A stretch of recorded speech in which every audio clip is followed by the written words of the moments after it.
Hello beautiful souls. कैसे हो आप सब? Very good afternoon, good afternoon, good afternoon everybody. How are you? Welcome to our today's session, break free from anxiety in 60 minutes. ये जो हमारा master class है, ये मैंने स्पेशली आप लोगों के लिए डिजाइन किया है। ये जो सेशन है वो सिर्फ अवेयरनेस के लिए है। एंजाइटी, स्ट्रेस, ये जो वर्ड्स हम रोज बरोज की लाइफ में सुन रहे हैं, अभी तो ये हमारी नॉर्मल वोकेबलरी के जैसे हो गया है। लेकिन आपको पता भी है कि इस ये जो वर्ड्स है, स्ट्रेस या एंजाइटी, वो आपकी लाइफ में कितनी इफेक्ट लाते हैं। तो आज जो है ये मेरा मास्टर क्लास, वो सिर्फ अवेयरनेस के लिए है। रोज बरोज की डेली लाइफ जो है, उस लाइफ से हम एंजाइटी को कैसे दूर कर सके। अभी आप पूछोगे कि एंजाइटी क्या है? क्या आप लोगों ने कभी एंजाइटी फील की है? क्या कभी कभी बिना वजह ही अम, आपके आपके पाम जो है वो स्वेटी हो जाते हैं? आपको लगता है कि दिल की धड़कनें तेज हो गई है, ब्रीदिंग रुक गई है, चौक हो गया है गला? ये सारी जो है छोटे छोटे सिम्टम्स, कभी कभी रात को वैसे ही उठ जाना, 2-3 बजे वैसे ही उठ जाना, और फ्यूचर के जो भी इवेंट्स है उसके बारे में चिंता करना, उसके बारे में वरी करना, ये सारी चीजें जो है वो एंजाइटी है। हमें ये एंजाइटी जो है वो आज के दौर में बहुत ही नॉर्मल लगती है। और हाँ, ये नॉर्मल है, जैसे हमारा बीपी नॉर्मल रहता है, जैसे कोई चीज, कोई व्यक्ति है उसका डायबिटीज नॉर्मल है, उसी तरह एंजाइटी तब तक नॉर्मल है जब तक वो आपकी लाइफ को, आपके बॉडी को अफेक्ट न करने लगे। तो आज हम समझेंगे कि एंजाइटी एंजाइटी है क्या, एंजाइटी और स्ट्रेस में डिफरेंस क्या है। अभी तो छोटा बच्चा भी बोलता है ना कि मुझे बहुत स्ट्रेस है, एग्जाम आ रही है, मुझे बहुत स्ट्रेस हो रहा है। स्ट्रेस क्या है? स्ट्रेस यानी कि जो भी इवेंट होने वाली है उसके बारे में सोचकर जो हमें चिंता होती है और जो सिम्टम्स हमें दिखते हैं, उसको बोलते हैं स्ट्रेस। जो स्ट्रेस जो है वो इवेंट खत्म होने के बाद स्ट्रेस भी खत्म हो जाता है। यानी कि जो भी कोई इवेंट है, वो इवेंट खत्म होने के बाद हमारे स्ट्रेस के जो लक्षण है वो भी उसके साथ खत्म हो जाते हैं। लेकिन एंजाइटी जो है, वो एंजाइटी क्या है कि एंजाइटी के बारे में हम हमेशा सोचते रहते हैं, हम फ्यूचर के बारे में सोचते रहते हैं। जैसे किसी ने एक प्रेजेंटेशन किया है, जैसे जैसे किसी बंदे का प्रेजेंटेशन है, ठीक है, और उसको स्ट्रेस हो रहा है, उसको उसकी दिल की धड़कनें तेज हो रही है, उसको कुछ स्टमक में बटरफ्लाई दौड़ने लगते हैं। लेकिन जैसे ही उसका प्रेजेंटेशन खत्म होता है, उसकी एंजाइटी यानी उसके जो लक्षण है वो भी खत्म हो जाते हैं। लेकिन एंजाइटी जो है वो फ्यूचर फोकस रहती है। यानी कि अगर मैं सक्सेस नहीं हुआ तो मेरा क्या होगा, अगर मेरा प्रमोशन नहीं हुआ तो क्या होगा। और ये सोच सोच के एंजाइटी अपने सिम्टम्स दिखाती रहती है। यानी एंजाइटी जो है वो फ्यूचर फोकस होती है। और फ्यूचर फोकस होने के कारण जब भी हम उस घटना के, उस इवेंट के रिजल्ट के बारे में सोचते हैं, हमें कुछ साइकोलॉजिकल सिम्टम्स है वो दिखने लगते हैं। एंसियस होना, फिर कभी कभी फटीग फील करना, सैडनेस फील करना, ये सारे जो लक्षण है वो एंजाइटी के हैं, वो दिखने लगते हैं। और क्या होता है, हमारा माइंड जो है, हम वो अराउज हो जाता है। बार बार उस घटना के बारे में सोच सोच के हमारा माइंड जो है वो अराउज हो जाता है। और एंजाइटी जो है उसको वो कैसे डिपेंड करती है, वो कैसे जैसे जैसे आज मुझे एंजाइटी हो रही है किसी चीज के लिए, लेकिन अगर वो नॉर्मल एंजाइटी है, जनरल एंजाइटी है, कि अगर कल मेरी एग्जाम है, कल मेरा इंटरव्यू है, और उसके बारे में लेकर अगर मुझे एंजाइटी हो रही है, ठीक है, और वो एंजाइटी वो खत्म हो जाती है, उस इवेंट खत्म होने के बाद वो खत्म हो जाती है, तब तक वो जनरल एंजाइटी है, जो हर हर किसी को होती है। छोटे बच्चे को होती है एग्जाम के दौरान, बड़ों को होती है, पेरेंट्स को होती है, जब बच्चा पिकनिक पे जाता है वापस नहीं लौटता तब एंजाइटी होती है। तो वो जनरल एंजाइटी है, लेकिन ये एंजाइटी जब एंजाइटी डिसऑर्डर बन जाती है, तभी वो हमें इफेक्ट करने लगती है। एंजाइटी डिसऑर्डर के बारे में आपको क्या पता है? जनरल एंजाइटी के बारे में मैंने बताया कि स्वेटी पाम हो जाना, दिल की धड़कनें बढ़ जाना, गला चौक हो जाना, सैडनेस फील करना, फटीग होना, फिर कभी कभी स्लीप इश्यू आना, यानी कि इंसोम्निया होना, ब्रेन फोगी हो जाता है जब ज्यादा ज्यादा कोई एक इंसिडेंट्स के बारे में हम बार बार सोचने लगते हैं, तो हमारा माइंड फोगी हो जाता है, कंफ्यूज हो जाता है, हम सोच नहीं सकते कि अभी हमें क्या करना है, हम डिसीजन नहीं ले सकते हैं। हार्ट हमारा हमारे हमारे हार्ट बीट्स बढ़ जाते हैं। तो ये जो सारे सिम्टम्स है, वो ऐसे हमारी बॉडी पे दिखते हैं। एंजाइटी के सारे सिम्टम्स हमारी बॉडी पर ऐसे दिखते हैं। तो ये जो थे वो नॉर्मल सिम्टम्स है, हम ये कह सकते हैं, लेकिन एंजाइटी डिसऑर्डर बनती है तब क्या होता है? एंजाइटी डिसऑर्डर यानी कि एंजाइटी एक लेवल से जब बढ़ जाती है, और जब साइकोसोमेटिक सिम्टम्स हमारी बॉडी पे दिखने लगते हैं, और वो जब साइकोसोमेटिक सिम्टम्स पे हम ध्यान नहीं देते हैं, तब ये जो एंजाइटी के सिम्टम्स हैं वो क्रॉनिक डिसीज में कन्वर्ट हो जाते हैं। मैं बताती हूँ आपको अब एंजाइटी डिसऑर्डर के बारे में। एक तो है जनरलाइज एंजाइटी, जो हम सबको होती है, कोई ना कोई इवेंट, जो फ्यूचर के इवेंट के बारे में हम वरी करते हैं, कोई भी इवेंट हो। अगर हमें सिंपल इवेंट, जैसे हमें कल सुबह उठकर फ्लाइट पकड़नी है, तब भी हमें एंजाइटी होने लगती है, वो तो सिंपल चीज है, वो जनरल एंजाइटी बोलते हैं उसको। और जब जनरल एंजाइटी बढ़ जाती है, तो फिर तो फिर एक है पैनिक डिसऑर्डर। पैनिक डिसऑर्डर यानी क्या? पैनिक डिसऑर्डर में पर्सन को ये होता है कि ये सिम्टम्स होने लगता है कि उसका गला बिल्कुल चौक होने लगता है, उसको पता नहीं चलता है कि उसको क्या करना है, कंफ्यूज हो जाता है, डिसीजन नहीं ले पाता है। कभी कभी उसको लगता है कि कोई उसका गला दबा रहा है, कोई लगता है कि कोई उसे जमीन में गाड़ रहा है। तो जब ये चीज ये जो सिम्टम्स उसको परेशान करने लगते हैं, तब ये पैनिक डिसऑर्डर में कन्वर्ट हो जाते हैं। और पैनिक डिसऑर्डर कभी कभी इतना बढ़ जाता है, पैनिक हो जाता है पर्सन, इतना पैनिक हो जाता है कि कभी कभी अनकॉन्शियस भी हो जाता है। ये पैनिक अटैक जो है उसका ड्यूरेशन से 2 to 5 मिनट्स तक का रहता है, 2 to 5 मिनट्स तक का उसका ड्यूरेशन रहता है। अगर आपको बार बार पैनिक अटैक आते हैं, तो आपको केयरफुल हो जाना चाहिए। आपको आपकी हेल्थ के बारे में, आपकी एंजाइटी के बारे में अवेक हो जाना चाहिए, और किसी भी प्रोफेशनल की आपको एडवाइस लेनी चाहिए। ओके। फिर दूसरा है इलनेस एंजाइटी।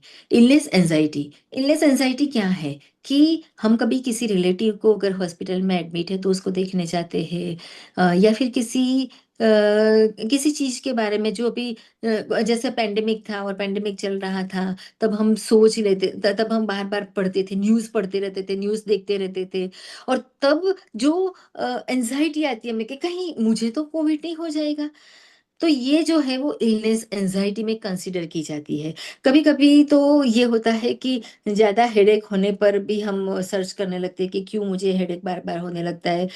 और माइग्रेन या सिंपल हेडेक है, कॉन्स्टिपेशन की वजह से भी हेडेक हो सकता है, लेकिन हम गूगल करते हैं और गूगल में हमें वर्स्ट जो भी है रिजल्ट दिखाते हैं, और हमें लगता है कि कहीं मुझे ब्रेन ट्यूमर तो नहीं है। जब हार्ट जोर-जोर से रेज़ करने लगता है, तब हमको लगता है कि हार्ट अटैक तो नहीं हो जाएगा। तो ये सब जो है ना, ये इलनेस एंग्ज़ायटी, इल उसको बोलते हैं इलनेस एंग्ज़ायटी डिसऑर्डर। ओके। तीसरा है OCD. Okay. Obsessive compulsory disorder. Obsessive compulsory disorder में क्या होता है, ये आपने हम सब ने, ये हम सब ने एक्सपीरियंस किया है। कोविड के समय बार बार हाथ धोते थे, बार बार सैनिटाइज करते रहते थे, हमारी खाने पीने की चीजों को भी सैनिटाइज करते करते रहते थे। और तब तक कि कोविड तो चला गया, फिर भी किसी किसी लोगों को ये ओसीडी रह गया था। ये ओसीडी बहुत तरह के होते हैं। इसमें क्या होता है कि एक कोई बार-बार कोई थॉट्स रिपीटेडली वही थॉट्स आता रहता है, और उस थॉट की वजह से पर्सन रिपीटेडली वो एक्शन करता रहता है। जैसे बार-बार घर को चेक करना, लॉक को चेक करना कि मैंने अच्छी तरह से लॉक किया है कि नहीं, थीफ आ जाएगी, चोर आ जाएगा, कुछ हो जाएगा। तो ये बार-बार एक एक प्रकार के थॉट रिपीटेडली आते रहते हैं, और उसके अनुसार उस वो बिहेवियर करते रहते हैं, उसको बोलते हैं ओसीडी। और होते हैं फोबिया। फोबिया बहुत तरह के फोबिया होते हैं, एक्रोफोबिया, क्लस्ट्रोफोबिया, अगोराफोबिया। ये बहुत सारे फोबिया होते हैं। मैं आपको सिंपल लैंग्वेज में समझाऊँ तो पानी से डर लगना, ऊँचाई से डर लगना, बंद जगह से डर लगना, बहुत बहुत तरह के फोबिया होते हैं, बहुत तरह के फोबिया होते हैं। अभी ये जो फोबिया है, कुछ-कुछ लोगों को जो ये फ़ोबिया है वो बचपन से होता है, बचपन से कुछ इवेंट्स उनके साथ हुई होती है, और उस वजह से उनको ये फ़ोबिया हो जाता है। जैसे मैंने अपने मैंने कभी आपको मेरी इंस्टा रील में बताया था कि जो एक लड़की थी, छोटी लड़की जो लिफ्ट में बंद हो गई थी, और लिफ्ट में बंद होने के बाद जो उसने फ़ील किया, और वो निकल तो गई उस वहाँ से, लेकिन बड़ी होने के बाद वो जब भी कार ड्राइव करती, तब उसको वही एंग्ज़ायटी वापस आ जाती, जब वो लिफ्ट में बंद थी। यानी कि उसको वो फ़ोबिया बचपन से था उसको। तो ये जो ऐसे इस तरह के फ़ोबिया होते हैं, जो एंग्ज़ायटी में कन्वर्ट हो जाते हैं। जब भी कोई ऐसी सिचुएशंस खड़ी होती है, तो वो एंग्ज़ायटी में कन्वर्ट हो जाता है। कभी-कभी ऐसा होता है कि कोई चीज़ का हमें डर नहीं रहता है, कोई चीज़ का हमें फ़ोबिया भी नहीं रहता है। जैसे बहुत लोगों को है कि पानी का फ़ोबिया, यानी जो पानी का फ़ोबिया नहीं रहता है, लेकिन कैसे आता है? वो जो फ़ोबिया है, पानी का डर क्यों आता है? क्योंकि जब वो कहीं बीच समुद्र में होते या बीच रिवर में होते, तब सोचने लगते कि मैं डूब गया तो क्या होगा?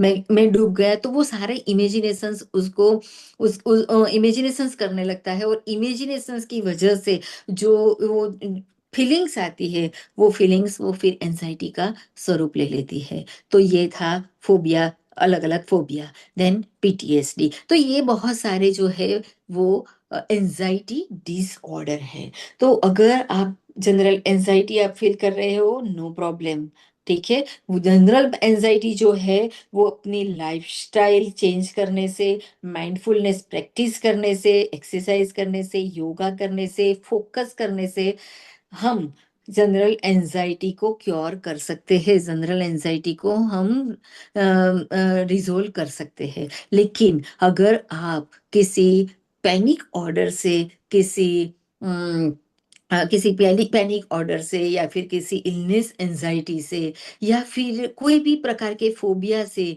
अगर जूझ रहे हो, तो आपको किसी भी प्रोफ़ेशनल का कॉन्टैक्ट करना चाहिए।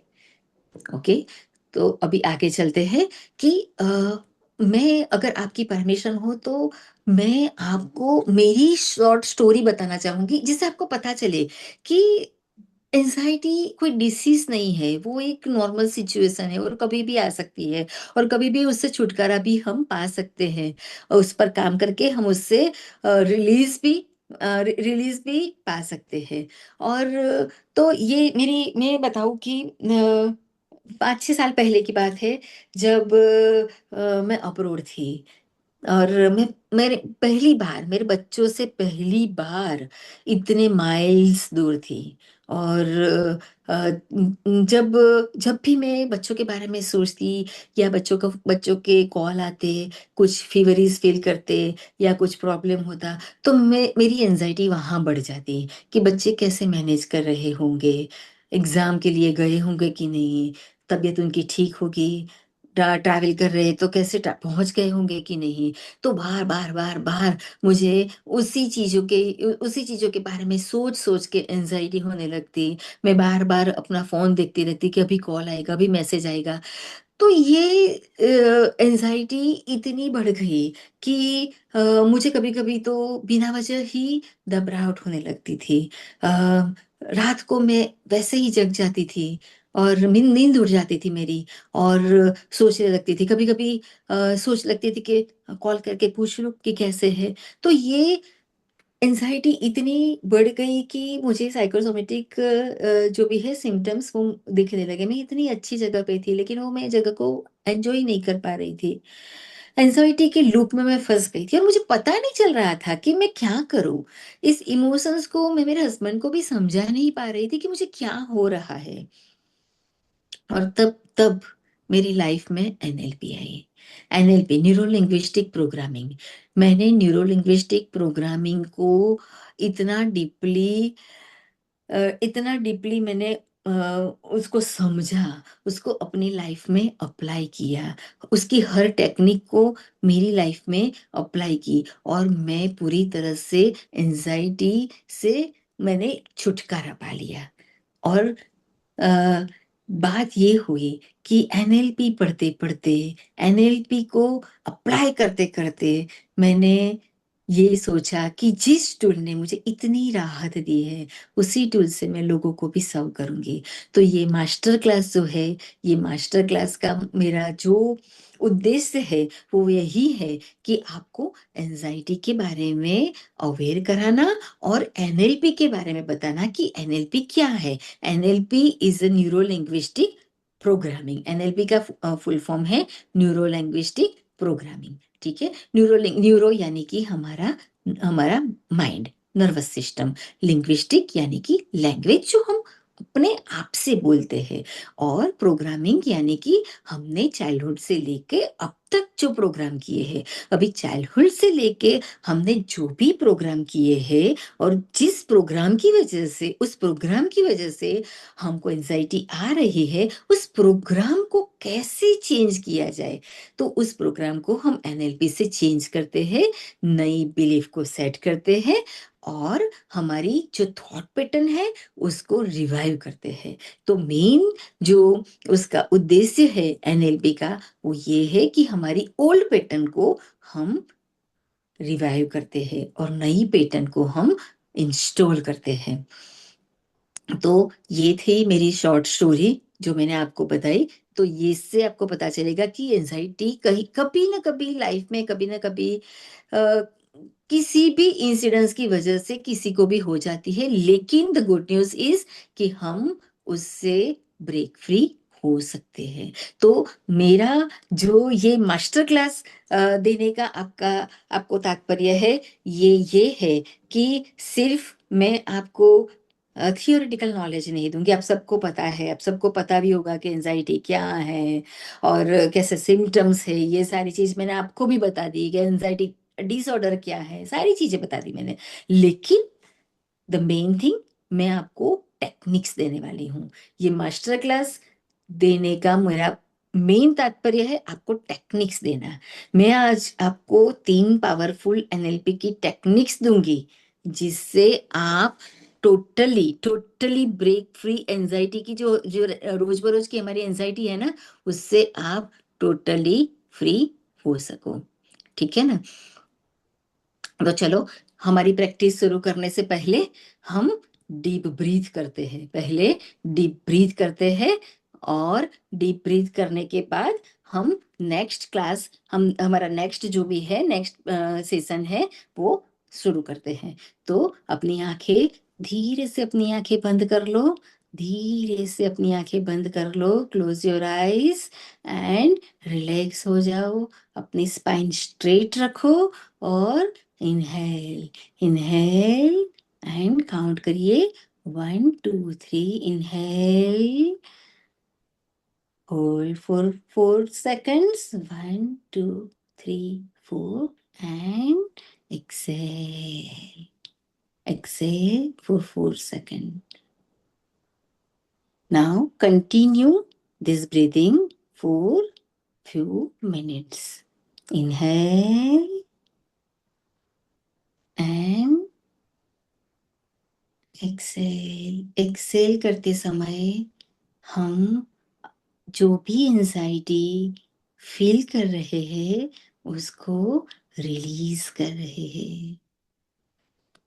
इनहेल करके हम पीस को, कामनेस को इनहेल कर रहे हैं और एक्सेल करके सारी एंजाइटी को, सारी नर्वसनेस को हम टेक्निक्स करने के पहले ही रिलीज कर रहे हैं। Release and relax. अभी आपका माइंड जो भी मैं टेक्निक सिखाऊंगी उसको ग्रास्प करने के लिए 100% रेडी है। अब आप धीरे से अपनी आंखें खोल सकते हो। धीरे से अपनी आंखें खोलो और आ जाओ प्रेजेंट मोमेंट में। अब हम देखेंगे कि टेक्निक्स क्या है, लेकिन टेक्निक्स से पहले ये देखेंगे कि एंजाइटी बार बार क्यों आ रही है, हमें बार बार लूप में हमें लेके क्यों जा रही है। और नॉट, वो सिर्फ हमारे हेड में नहीं होती, वो हमारे ब्रेन को, हमारे बॉडी को भी लूप में ले लेती है।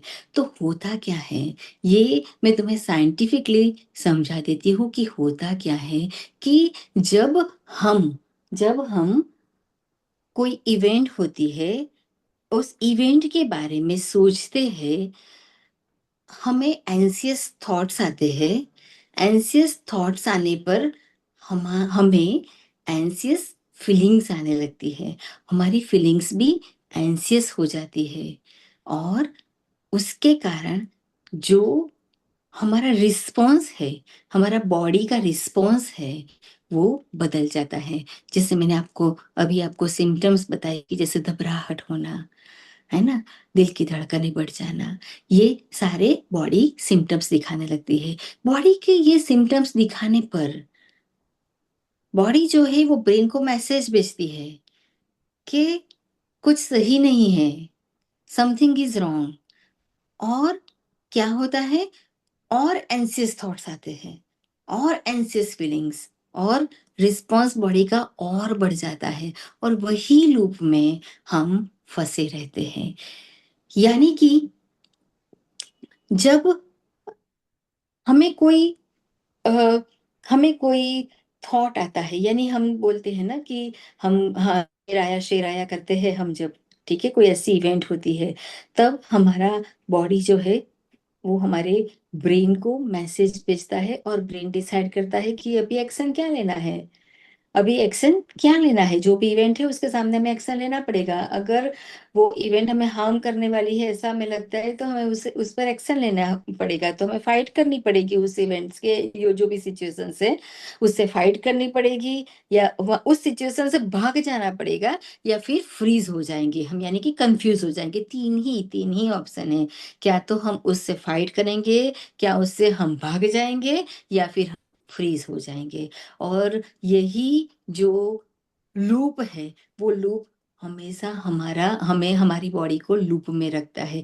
यानी कि कब एक बार शेर आता है और शेर चला जाता है, तो वो हमारा बॉडी जो है वो सारे हॉर्मोन्स जो है, सारी सारी जो भी चेंजेस होते हैं उसको रिलीज कर देता है। लेकिन अभी इस जो ये फास्ट एरा है उसमें होता क्या है कि शेर आकर चला जाता नहीं है, शेर वही रुक जाता है और हम हमेशा हमेशा फाइट या फ्लाइट मोड पे रहते हैं। फाइट और फ्लाइट मोड पे रहने के कारण हमारा बॉडी का जो भी एक्टिविटीज है, अदर एक्टिविटीज है, जैसे कि दिमाग बोलता है कि अभी डेंजर है, तो अभी हमें और एक्टिविटीज़ को शट डाउन करना है, यानी कि हमारी इम्यून सिस्टम शट डाउन हो जाती है, हमारी डाइजेस्टिव सिस्टम शट डाउन होती है। सिर्फ़ हमारा ध्यान होता है फाइट मोड पे, यानी कि फ्लाइट मोड पे, यानी हमारा जो ब्लड सर्कुलेशन है वो बढ़ जाता है क्योंकि हमें फाइट करनी है।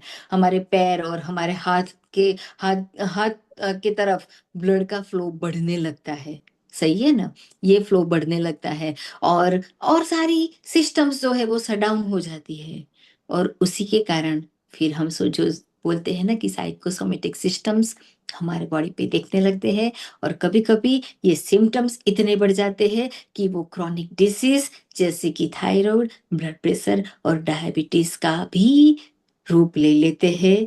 और दोस्तों, अगर आप ये क्रॉनिक डिसीज के साथ पूरी लाइफ अगर मेडिकेशंस के साथ जीना चाहते हो तो ठीक है, तुम एंजाइटी को इग्नोर कर देना। लेकिन अगर मैं मानती हूँ कि तुम ऐसा करना नहीं चाहोगे तो आपको एंजाइटी को इतने हल्के में लेना नहीं चाहिए। ठीक है? तो अभी हम जाएंगे कि अभी हम आगे बढ़ेंगे कि एंजाइटी के टेक्निक्स क्या हैं। 1, 2, 3 एनएलपी की टेक्निक शुरू करने से पहले हम थोड़े से रियल रिजल्ट्स को देख लें ताकि आपको भी भरोसा हो जाए कि एनएलपी कैसे काम करती है। चलो, मैं आपको मेरे 2-3 क्लाइंट के बारे में बताती हूँ, उनके इश्यूज के बारे में और एनएलपी ने उनको कैसे हेल्प किया। सोनू करके मेरा जो एक क्लाइंट था, तो वो 34 इयर्स का था और उसको ड्राइविंग फियर था। उसको ड्राइविंग फियर था, यानी कि वो लगभग 2 साल में 3 या 4 बार ड्राइविंग स्कूल में गया। उसने ड्राइविंग स्कूल से जो भी है ड्राइविंग की ट्रेनिंग ली, लेकिन ड्राइविंग की ट्रेनिंग लेने के बाद जब जब भी वो ड्राइव करने का स्टार्ट करता, तब उसको एंजाइटी होने लगती। उसका वो पूरा स्वेटी हो जाता, उसके पाम्स नहीं पूरा स्वेटी हो जाता, घबराहट होने लगती उसको और उसको लगता कि नहीं, मैं ड्राइव नहीं कर पाऊँगा, मैं ड्राइव नहीं कर पाऊँगा। और फिर हमने जब एनएलपी के सेशंस लिए कुछ और उसको तब मैंने इनर चाइल्ड हीलिंग की जो टेक्निक्स उससे करवाई, क्योंकि ये कुछ ऐसा हादसा उसके बचपन में हुआ था जिससे उसके दिल में डर बैठ गया था। तो हमने इनर चाइल्ड हीलिंग करके उसके उस ट्रॉमा को उसके सबकॉन्शियस से दूर किया और फिर वो इतना कॉन्फिडेंट हो गया कि वो अपने फैमिली को लेके खुद ड्राइव करके गोवा तक गया।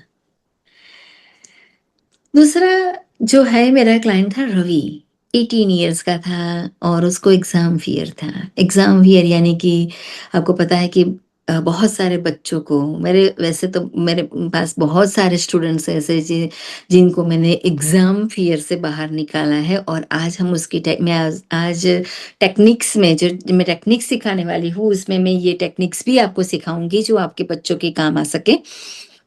तो उसको एग्ज़ाम फ़ियर था। जब भी वो बहुत ब्रिलिएंट लड़का था, बहुत ही ब्रिलिएंट लड़का था। लेकिन जब भी वो एग्ज़ाम देने के लिए जाता, पता नहीं उसे क्या हो जाता, वो सब कुछ भूल जाता, उसका माइंड ब्लैंक हो जाता, पूरा ब्लैंक हो जाता। बिल्कुल उसको कॉन्फिडेंस फ़ील ही नहीं होता उस टाइम। तो हमने अ एक एनएलपी की टेक्निक से उसके डर को भगाया, उसको कॉन्फिडेंट बनाया और उसकी जो नीट की एग्ज़ाम थी, वो उसने इतनी अच्छी तरह से दी, इतनी अच्छी तरह से दी। आज भी जब वो मुझे मिलता है, अ, हम हँसते भी हैं और हम याद भी करते हैं कि हमने कैसे एग्ज़ाम फ़ियर को भगाया था। दूसरा एक मेरा जो क्लाइंट था अनिल करके, उसको स्किन प्रॉब्लम था, यानी एक्ज़ेमा था। तो क्या होता था कि जब भी वो उसकी लाइफ में कुछ ऐसी सिचुएशंस आती कि जब भी उसे एंगर का सामना करना पड़ता या उसको अपने एंगर को दबाना पड़ता, तब तब उसे स्किन पे वो रेड रेड रेसिस हो जाते हैं। उसको पता नहीं था कि ये क्यों होता है, लेकिन हमने जब उसको काफ़ी सेशंस लेने पड़े, 5-6 सेशंस लेने पड़े उसके लिए, क्योंकि ये जो उसका जो सिम्पटम्स थे उसके, वो बचपन से थे शायद। बचपन से उसने अपने बॉडी में उसको दबा के रखे थे, और अब वो सिम्पटम्स दिखने शुरू हो गए थे। उसको एंगर इश्यू था, यानी उसको जब भी वो एंगर को दबाता, यानी जब जो छोटा था तब ये थी कि बहुत बहुत ही उसको परफेक्शन चाहिए था, और परफेक्शन का जो उसके मन पे भूत सवार था, उससे होता क्या था कि जब भी कोई चीज़ अच्छे से नहीं होती तो उसे बहुत गुस्सा आता था। लेकिन गुस्सा प्रकट करना या गुस्से को दिखाना, वो भी वो उसे सिखाया गया था बचपन से कि अच्छे बच्चे ऐसा नहीं करते, अच्छे बच्चे गुस्सा नहीं करते हैं। तो वो जब भी अच्छा होने की चाह में वो अपना गुस्सा दबाते जाता, और फिर वो सिम्पटम्स उसकी बॉडी पे, उसकी स्किन पे दिखने लगे, और हमको ज़्यादा ही काम करना पड़ा। लेकिन अ, हमने उस एंगर को, जो सबकॉन्शियस में दबा हुआ पड़ा था, जो उसको परफेक्ट होने की जो चाह थी, और उसकी वजह से उसकी लाइफ पे जो इफ़ेक्ट हो रही थी, उसको हमने धीरे-धीरे रिलीज़ किया। धीरे-धीरे उसको हमने उसे बाहर निकाला, और एक नई बिलीफ उसके सबकॉन्शियस में हमने इंस्टॉल की, और धीरे-धीरे उसकी स्किन की प्रॉब्लम जो है वो सॉल्व हो गई। तो आपने देखा कि आप जो समझते हो कि आपको गुस्सा आता है, आपको एंग्ज़ायटी आती है, आपको स्ट्रेस आता है, वो नॉर्मल है। और हम उसे भूल जाते हैं, हम उस पर ध्यान नहीं देते हैं। अच्छा, अगर आप बताओ मुझे, अगर आपको फ़ीवर हो, अगर आपको कोल्ड ने कैच कर लिया हो, अगर आपका गला बैठ गया हो, आपको इन्फेक्शन हो गया है, थ्रोट इन्फेक्शन, तो आप डॉक्टर के पास जाओगे ना? उसका इलाज करवाने के लिए जाओगे ना? 100% जाओगे।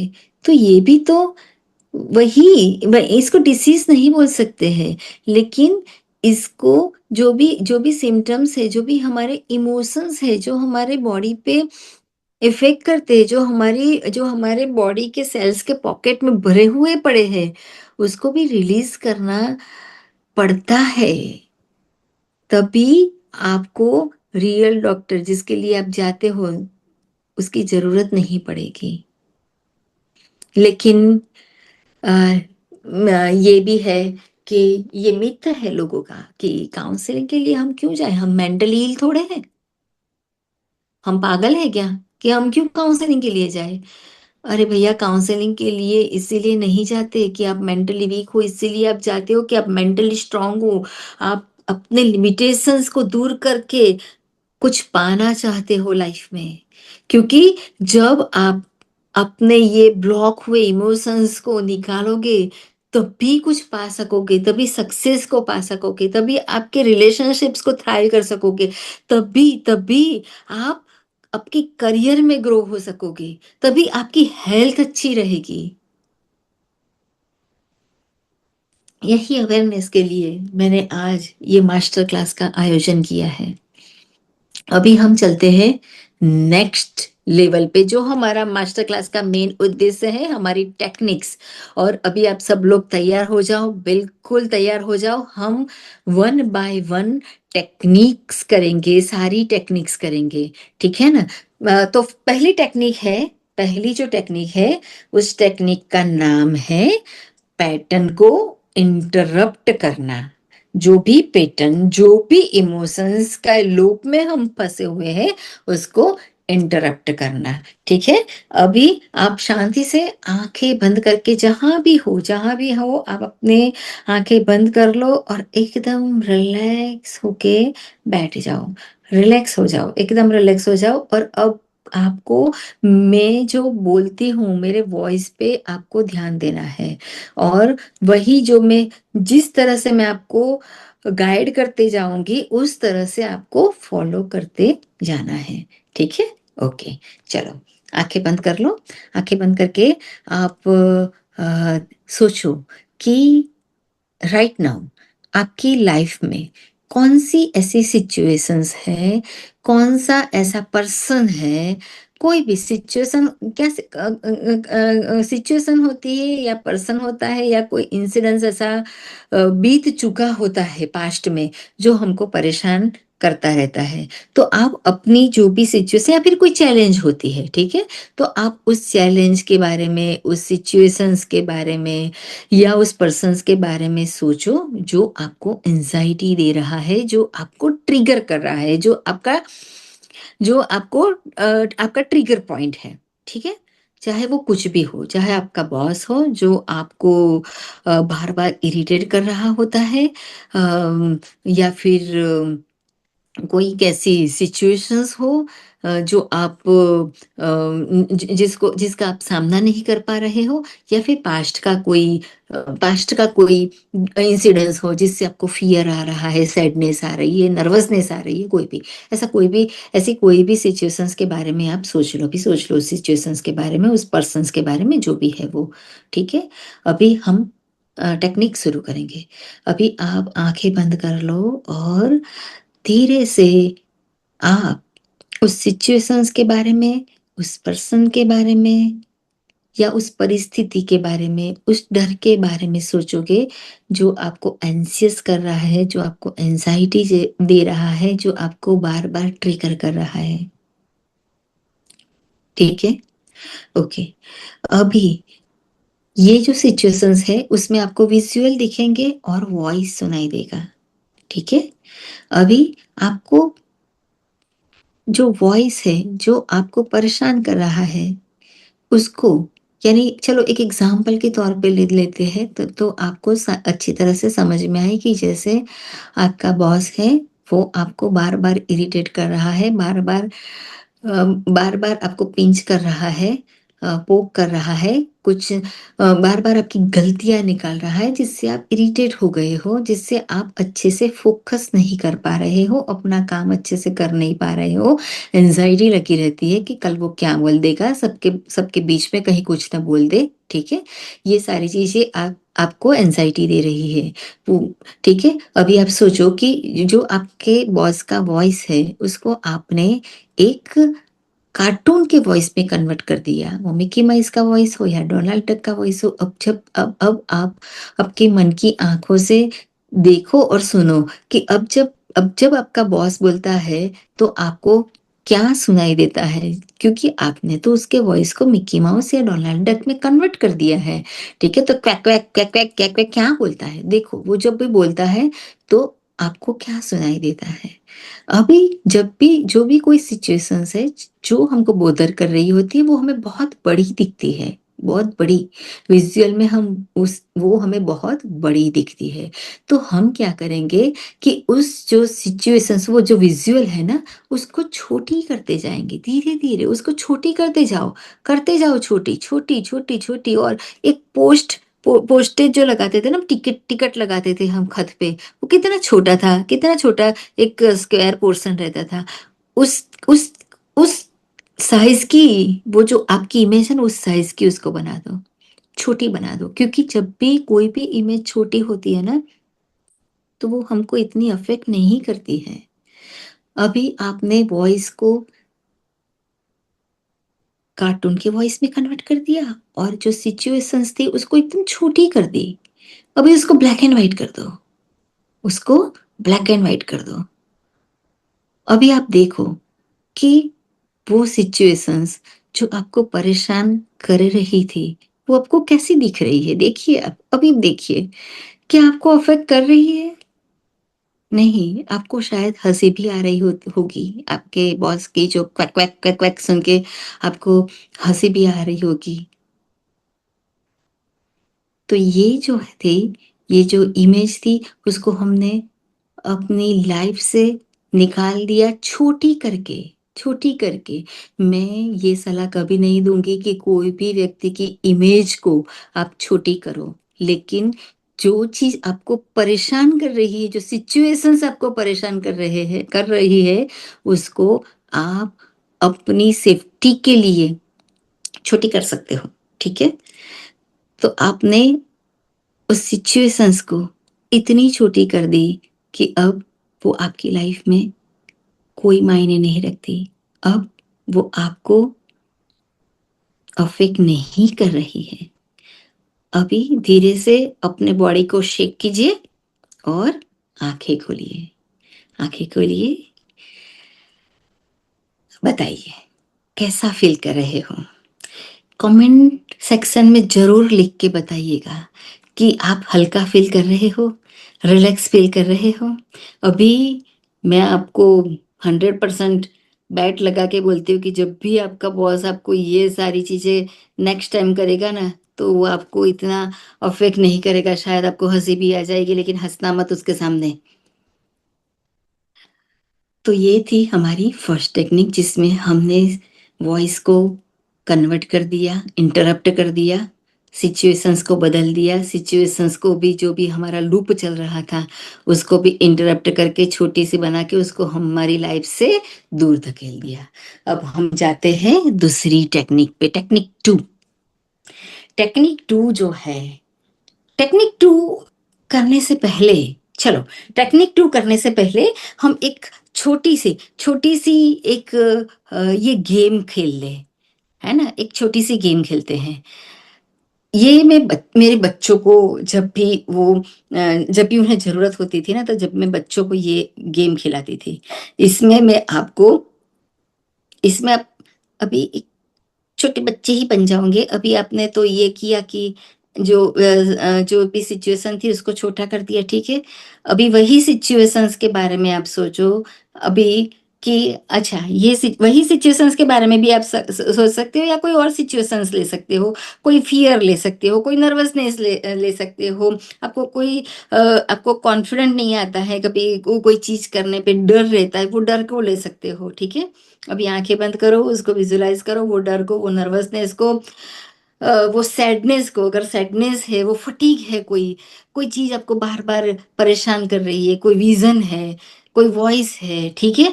तो वो वो जो भी है उसको एक बार विजुलाइज़ कर दो। ये छोटी सी गेम है, उसको विजुलाइज़ कर दो, ठीक है?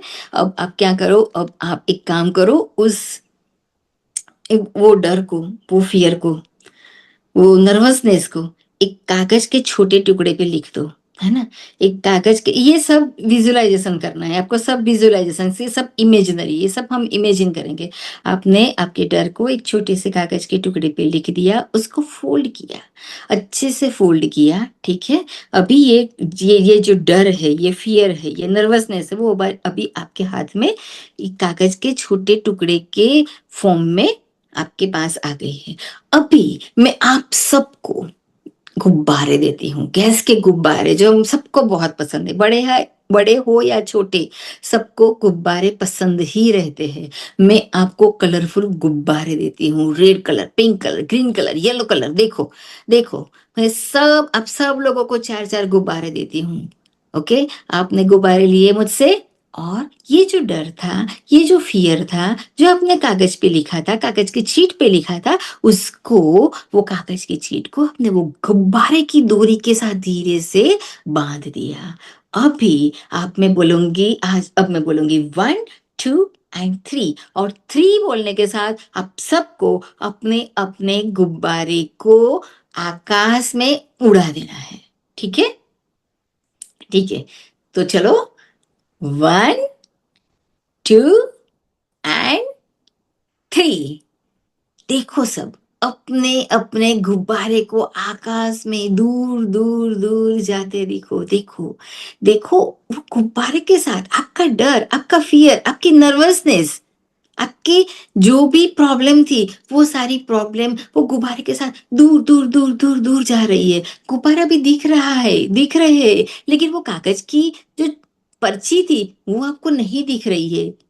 अभी धीरे धीरे धीरे वो गुब्बारे छोटे छोटे छोटे इतने छोटे होते जा रहे हैं, एक डॉट की तरह दिखते हैं, और नाउ देखो वो गुब्बारे आपको दिखना भी बंद हो गए। और आपका आपकी सैडनेस, आपका फियर, आपका डर, आपकी जो भी नर्वसनेस थी, आपका जो भी प्रॉब्लम है, वो गुब्बारा उसको उड़ा के ले गया। तो आप अब बिल्कुल रिलीज हो गए हो। अपने आप को फील करो कि आप उससे, जो चीज आपको सता रही थी, उससे रिलीज हो चुके हो। फील करो एक बार, अंदर से फील करो कि आप पूरी तरह से रिलैक्स हो गए हो, और अपनी आंखें खोल लीजिए। ओके, तो ये एक छोटा सा गेम था। अभी हम जाएंगे टेक्निक 2 की तरह। टेक्निक टू जो है वो है एंकोर क्रिएट करना। एंकोर को क्रिएट करना। एंकोर को कैसे क्रिएट करेंगे हम? जब भी मैं बोलूंगी कि आपको एंकोर क्रिएट करना है, ठीक है, यानी कि सोचो, देखो, एंकोर किसे कहते हैं, पहले तो मैं ये समझा देती हूँ कि एंकोर किसे कहते हैं।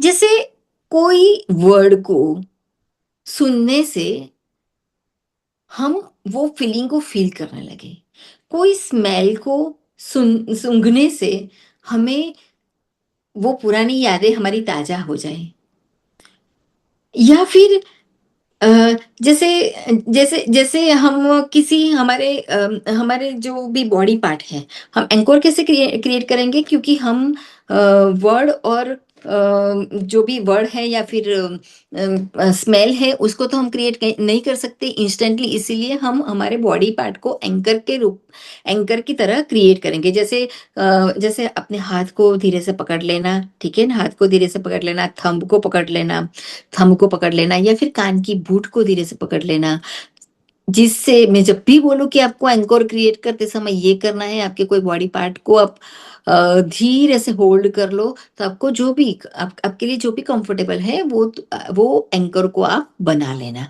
ठीक है, तो हम एंकर को बनाना सीखेंगे, और उसका कैसे यूज करना है वो सीखेंगे। तो ये था एक प्राइमरी इंस्ट्रक्शन। अभी हम वो एंकोर क्रिएट करने जा रहे हैं। ठीक है, तो अभी फिर से आप आंखें धीरे से बंद कर लीजिए। धीरे से आप अपनी आंखें बंद कर लीजिए। ठीक है, अभी आप सोचिए, अभी आपने जो भी एंसियस, जो भी आपका सिचुएशंस था, ये दोनों टेक्निक में, ये पहली टेक्निक में और दूसरा जो गेम कराया मैंने, उसमें आपने आपकी एंसियस सिचुएशंस के बारे में आपने सोचा था ना, है ना? वही सिचुएशंस के बारे में आप फिर से एक बार फिर से उस विजुअल को फिर आपके आंखों के सामने लाओ। ठीक है, आपकी आंखों के सामने लाए आप। फिर से आपको थोड़ी सी फीलिंग, क्योंकि अभी अब हमने टेक्निक की है, तो वो काफी फीलिंग अभी तो रिलीज हो गई होगी एंजाइटी की। लेकिन जो भी कुछ बाकी रह गया है, उस फीलिंग को फिर से आप फील करो। फील किया, ठीक है, थोड़ी सी एंसियसनेस आपको फील हुई होगी। अभी हमें क्या चाहिए? हमें चाहिए कि एंसियस स्टेट अगर हमें नहीं चाहिए, तो हमें चाहिए कामनेस का स्टेट, पीस का स्टेट चाहिए। तो अभी हम एंकोरिंग करके वो स्टेट को पाएंगे। ओके, ठीक है, तो अभी अपनी आंखें बंद कर लीजिए। अभी आपने ये सोचा था कि आप एंसियस फीलिंग आपने कैसे फील की, ठीक है, कोई भी सिचुएशंस को जब आपने देखी तब कैसी फीलिंग आई आपने, वो आपने पूरी तरह से फील की। नाउ अभी आप सोचो कि आपकी लाइफ में ऐसा मोमेंट जहां आप बहुत ही काम फील कर रहे थे, बहुत ही पीसफुल थे, हैप्पी स्टेट था तुम्हारा, वो कब था? कौन सी ऐसी मोमेंट थी? और उस टाइम आप कहाँ थे? समुद्र के किनारे थे, बीच की रेत पे सोए हुए थे, या फिर माउंटेन के ऊपर थे, या फिर कोई किसी फॉरेस्ट पे थे, या किसी नदी के किनारे बैठे हुए थे, या फिर अपने कोजी रूम में ही आप रेस्ट कर रहे थे? जब आपने वो पीसफुल स्टेट का अनुभव किया हो, हम हर एक की लाइफ में ऐसे पल होते ही है जब हमने 100% कामनेस फील की होती है। तो उस पल को फिर से बुलाओ अपनी लाइफ में, उस पल को जियो, 100% उस मोमेंट में चले जाओ।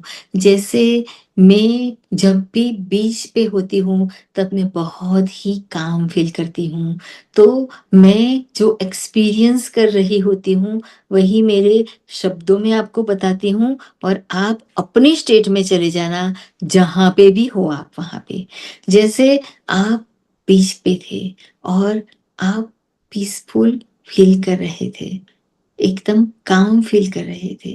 देखो उस समय का नजारा देखो, सनसेट हो रहा था क्या? सन कैसा दिख रहा था? ऑरेंज या रेड? बादल कैसे थे? बादल के कलर कैसे थे? विंड चल रही थी? अगर विंड चल रही थी तो उसकी आवाज भी आती होगी। फील कीजिए, फिर से उस मोमेंट को फील कीजिए। कुछ स्मेल थी, कुछ खा रहे थे, कुछ पी रहे थे, तो पर्टिकुलर कोई स्मेल थी जो वापस से आपको वही स्टेट में लेके जा रही थी। बच्चे खेल रहे थे आपके साथ, आपके आजू बाजू आपके बच्चे थे, आपकी वाइफ थी या आपका हस्बैंड था।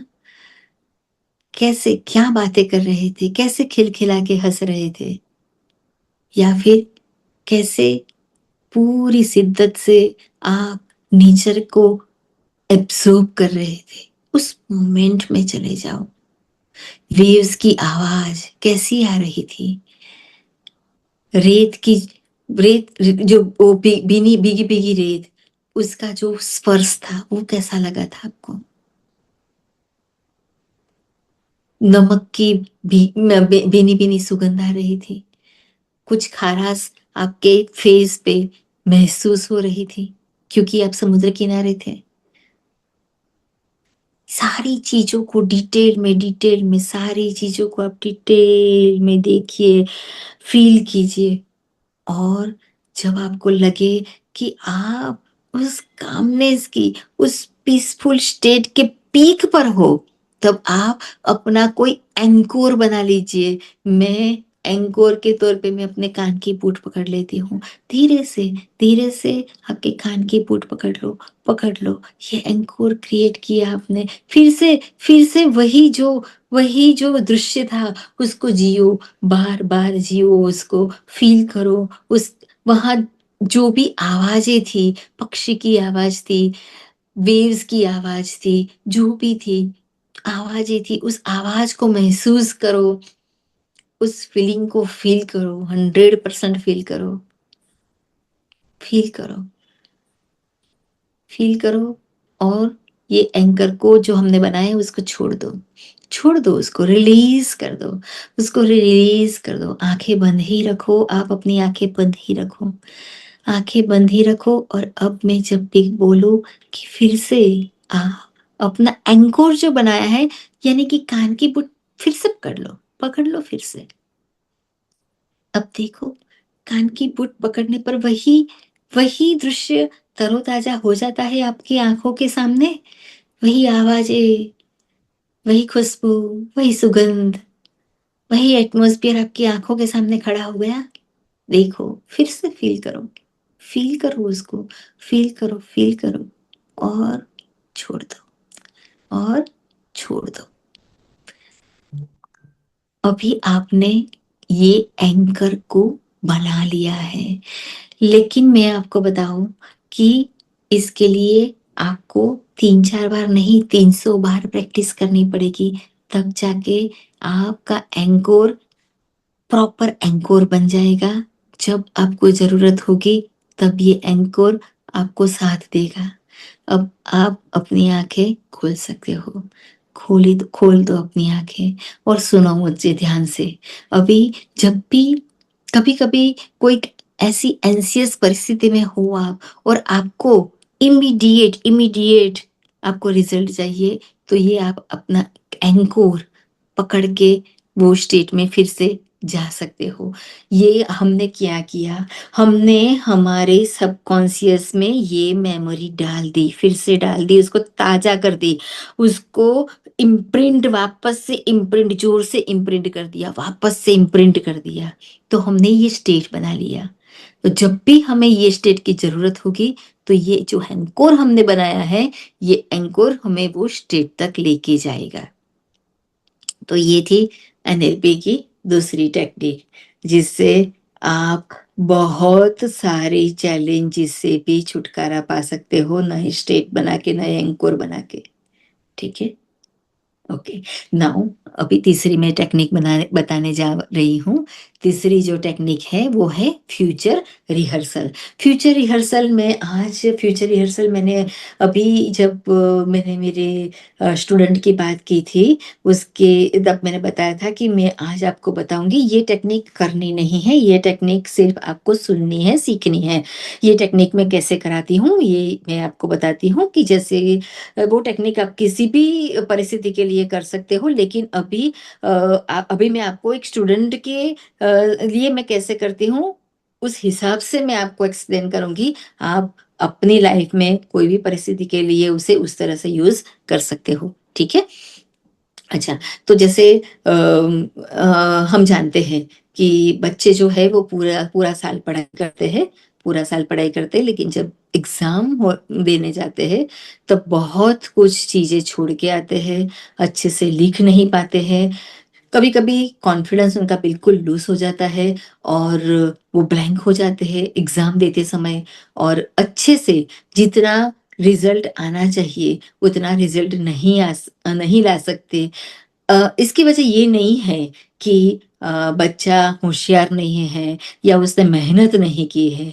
उसकी वजह ये है कि उस टाइम जो भी पास्ट की जो भी इम्प्रिंट्स होते हैं, और पेरेंट्स और टीचर्स के जो भी टकोर करते हैं ना, बार बार उनको टोकते रहते हैं, उनकी वजह से एंजाइटी क्रिएट हो जाती है, और एंजाइटी क्रिएट होने पर उनका माइंड जो है वो ब्लैंक हो जाता है, कंफ्यूज हो जाता है कभी कभी, और अच्छी तरह से सब कुछ आने पर भी अच्छी तरह से वो एग्जाम नहीं दे पाते हैं। ठीक है?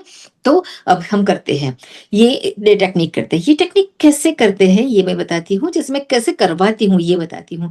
जैसे मेरे पास कोई बच्चा आया जिसका कॉन्फिडेंस नहीं आता है, तो मैं उसको ये टेक्निक कराती हूँ कि वो उसको इमेजिनरी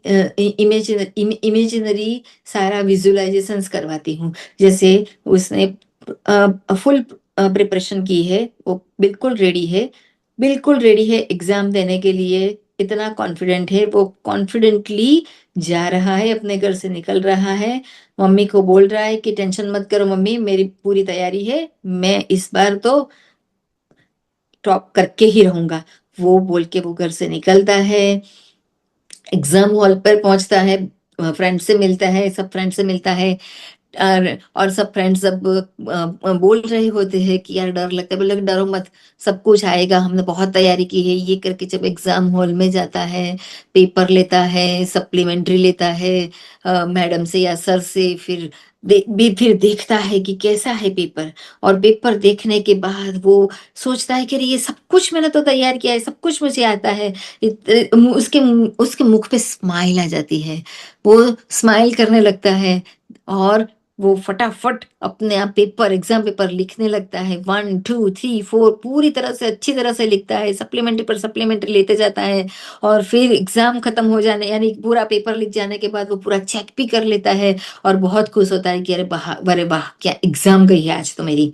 और फिर वो इतना कॉन्फिडेंटली खड़ा होता है, और एग्जाम के रिंग जो खत्म होने का रिंग, वो बेल बजती है उससे पहले ही अपना पेपर दे के वो निकल जाता है हंसते हंसते। वो देखते जाता है सारे एग्जाम हॉल में बच्चे लिख रहे हैं, टेंशन में है, लेकिन वो हंसते हंसते निकल जाता है, और बाद में जब अपने फ्रेंड्स को मिलता है तब वो बोलता है कि अरे बहुत अच्छा गया मेरा, अभी अगर अगर कुछ काटेंगे नहीं 1 2 मार्क तो मेरे तो फुल मार्क आने वाले हैं, 80 80 90 मार्क जो भी उसने अपना एज्यूम कर लिया होता है, वो बोलता है कि नहीं इतने तो आ ही जाएंगे। ठीक है? ये चीज मैं उसको बार बार करवाती हूँ।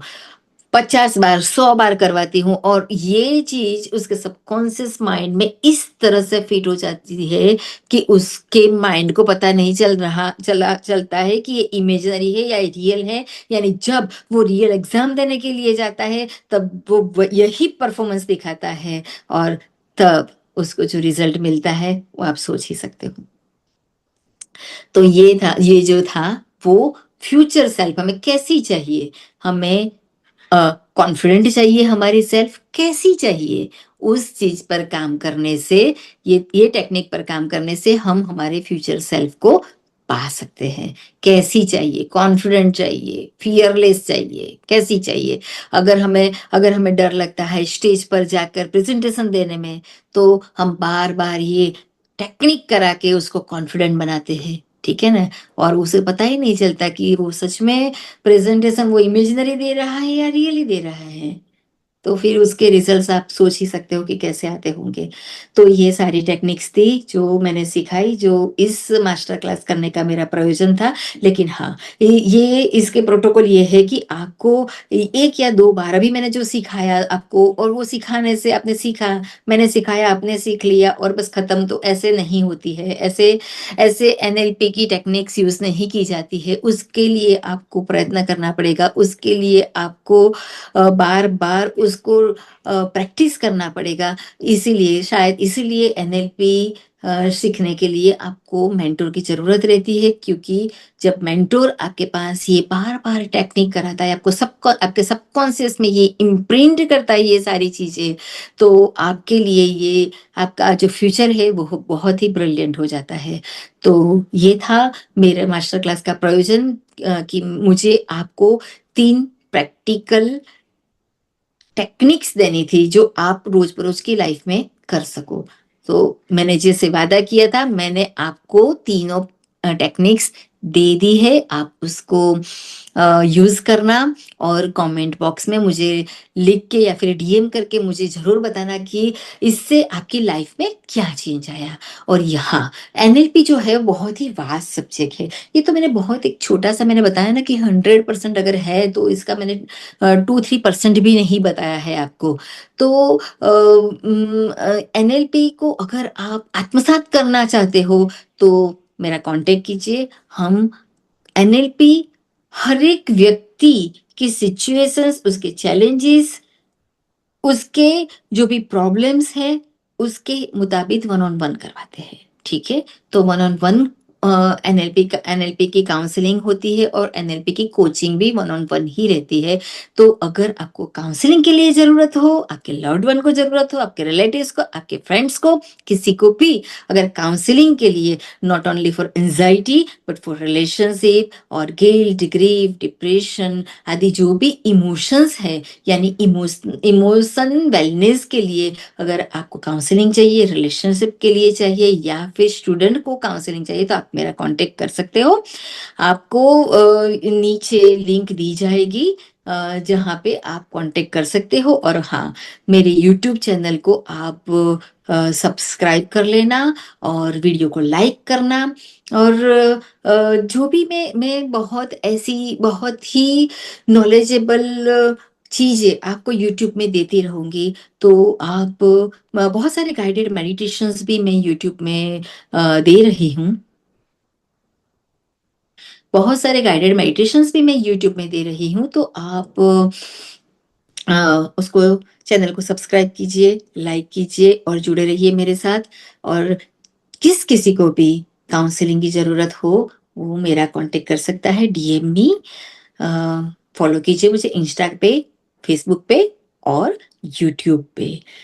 तो मिलते हैं नेक्स्ट किसी नॉलेजेबल वीडियो के साथ। तब तक स्प्रेड द लव।